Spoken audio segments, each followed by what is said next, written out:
పరమేశ్వరుడి గురించి ఆలోచించారా? పరమేశ్వరుడు ఎప్పుడు అపకారం చేస్తాడు? ఆయన ఎప్పుడూ అపకారం చేయడు, ఆయన ఎప్పుడూ ఉపకారమే.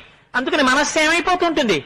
ఎప్పుడు ఆనందంతో పొంగిపోతుంటుంది ఆయన గురించి తలుచుకుంటుంటే. ఆనందాశ్రుభిరాతనోతి పులకం నైర్మల్యతశ్చాదనం. అమ్మ పిల్లవాణ్ణి పడుకోపెట్టి ఒంటి మీద ఈగలు దోమలు వాలకుండా చక్కటి వస్త్రం ఒకటి కప్పినట్టుగా నిర్మలంగా ఉండగలిగినటువంటి స్థితిని భక్తి ఇస్తుంది.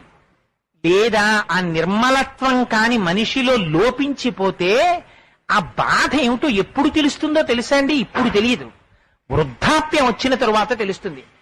చింత గొప్పదా చితి గొప్పదా అని అడిగితే చింత కన్నా చితి చాలా తక్కువ. చితి కేవలం శవాన్ని మాత్రమే కాలుస్తుంది, చింత బతికున్న నాళ్లు కాల్చేస్తూనే ఉంటుంది.